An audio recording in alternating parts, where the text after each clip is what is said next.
once again. Let's get back to our series on how to practice. It's been a little while, it's been a busy year, and so I want to continue this series now with some more thoughts. I just finished listening to a whole day of piano juries, so my colleague and I were hearing the results of a year's worth of practice from a bunch of undergrad students, and some have great results from how they spent their time, others not as great. So I've been thinking a lot about how we practice, and one thing I've been advising a lot as I watch students work through music and solve problems is I've been advising them to practice with only two goals in mind. One, the sound must be completely beautiful. It must be everything you want. It has to sound exactly the way you want. And two, it has to be completely comfortable. Only those two things. Why practice this way? Well, one, if you're not getting the sound that you want when you practice, why are you practicing? Like we've said earlier in these videos, what are you rehearsing? What are you repeating and making permanent if it's not the best sound? So the voicing and the balance and the pedaling and the articulation and the phrasing, everything should absolutely satisfy you. It should be very beautiful and enjoyable when you play it. And if it meets all of your expectations, great. Maybe you play it for someone and they point out something you didn't notice. That's okay. But it should meet all of your expectations. If there's anything that doesn't sound the way you want, change it and then practice. Don't practice it some way you don't want. For example, I heard someone the other day, I don't remember who it was. Yeah, actually I suddenly do, but never mind. Playing a certain piece, which I won't tell you what it was, and doing it without the voicing. So I'll just come up, I'll play something else. A bunch of chords. Let's just say it went like this.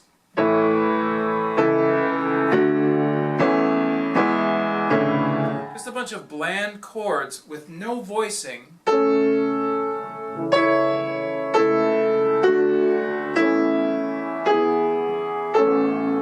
So there's the sound of that same chord progression voice. I always practice everything I do with the voicing I want, because playing those same chords without the right voicing is a completely different set of motions than playing them with the right voicing. Anything you change in your sound, you change some motion if you change your sound. If it's a different sound, it's a different motion. Sound follows motion, my great teacher always would say. And so, if I'm not getting the sound I want, I'm also not using the motion that I want, and therefore I'm practicing the wrong motion. So, always insist on the right sound. The other half of it, of being completely comfortable, is a very strategic way of practicing. And the reason we have to do this is because, remember, when you're practicing, you are building the ability to perform.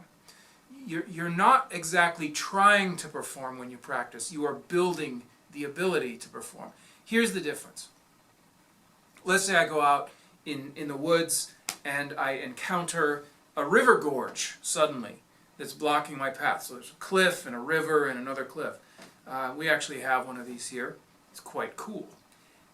And I could approach this river gorge in two ways. One, I could have a short-term goal where I just want to get over it today, right now. So what do? I scramble down the cliff and tear up my clothes and, get scraped on the rocks and all of that.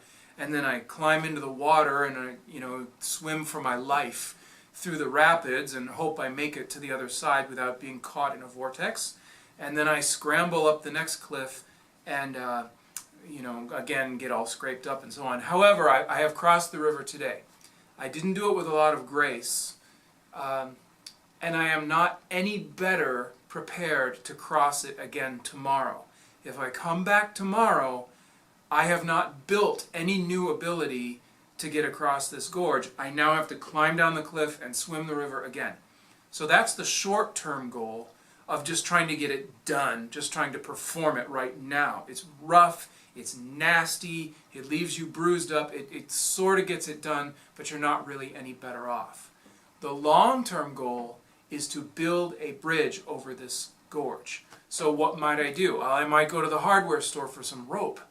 I might go the opposite direction, you know, buy some, I don't know, some boards and some tools, and I might dig some holes for foundations. Who knows what kind of prep work I might do to build a little, you know, like a suspension bridge or something. So a lot of the work that I do building this bridge will not look like I am crossing this gorge just yet. It will look like I'm waiting to cross it. However, I'm actually building something that will make crossing it a much different experience. So that's, you know, why we practice slowly, why we do grouping, why we do problem solving.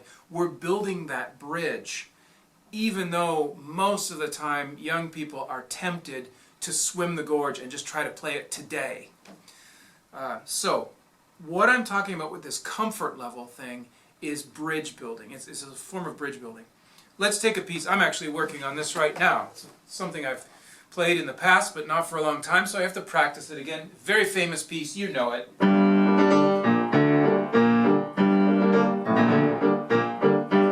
The great G minor prelude of Rachmaninoff. Now, what's the main challenge of this piece? Well, it's very heavily written with chords, quick repeated chords, and that jump all over the place.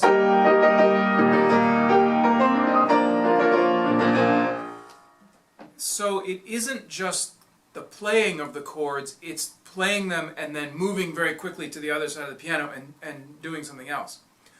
What I've noticed with music like this is that you will face the difficulty not only of the notes and the chords, but of the transportation. So if I go to this section, see that quick jump back and forth.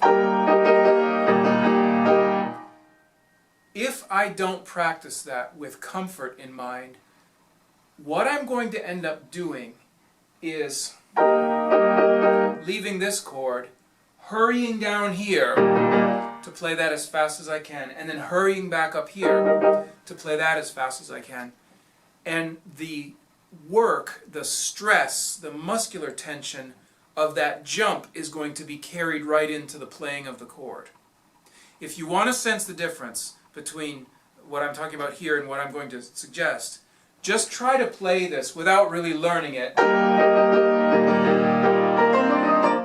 and you'll feel that it creates tremendous tension as you jump around. What I'm advocating is to be comfortable before every chord.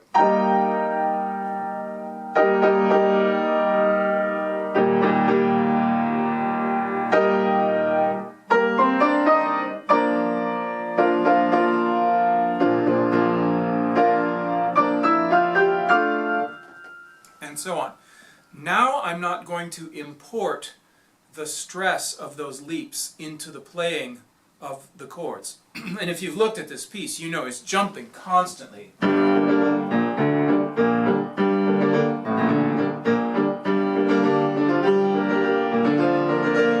Just up and down constantly. So if you bring with you the stress of those leaps, it will add up to a lot. I would compare it with, I've got these windows here. If I had to arrive at absolutely the last second and play something on the piano, but I was outside and I came running up and I did a somersault and crashed through the plate glass and did a somersault on the floor and jumped up and just in time got there to play, I would be under a great deal of stress to do that. But if you let me walk in, sit down, relax, free everything up, ready, 1, 2, 3, 4. Now it's a very different experience, a comfortable experience. So what I'm advocating is that when you practice with great sound and comfortably, you are building in release and preparation for everything you do. And I especially advocate release at the shoulders because that's where tension tends to accumulate.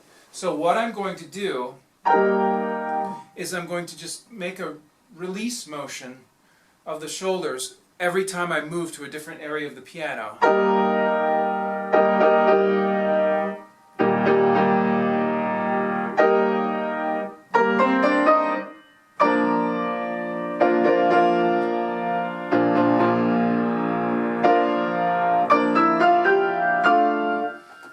and so on. Now you can first do this and take extra time, but you will find pretty quickly you can actually do it in tempo. You can do a small shoulder release in tempo, and you don't need to slow down to do it. Why do we do this?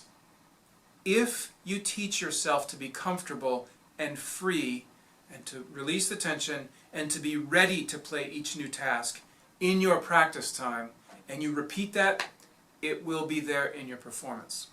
And all of you, which is most pianists who have struggled with tension in performance, know that feeling of the tension just accumulating in a difficult passage. Why is it accumulating? Because you did not practice releasing it. You didn't put it in the practicing at all, so of course it isn't there. So I actually will have my students write in shoulder releases in their music. Just like a fingering or phrasing or pedaling, I have them write it in. With students who struggle exceptionally with tension, we will actually do something like this.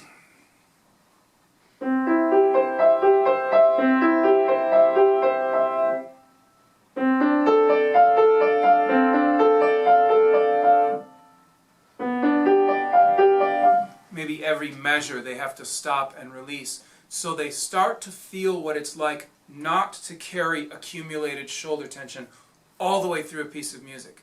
To many pianists, that is actually the norm. That's what they expect. They don't find it an objectionable feeling. They don't even realize it's happening.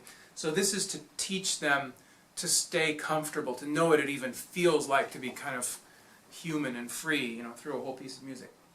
So if you need to inculcate this into your music, you absolutely should do that. Because when you play all the way through your music with beautiful sound and very, very comfortable without accumulating shoulder tension, and then you repeat that every day when you practice, that is how you're going to perform. As we've said many times in this series, all you have to do to find out how someone is going to perform is watch them practice for 5 minutes. All you have to do to find out how someone practices is listen to them perform for 30 seconds, and you will know. You can read them their pedigree and tell them exactly what they've been up to. So, smart practicing is beautiful sound, because why would we rehearse bad sound? And complete comfort, because why would we rehearse discomfort? Give those things a try. Let me know how it goes. Talk to you later.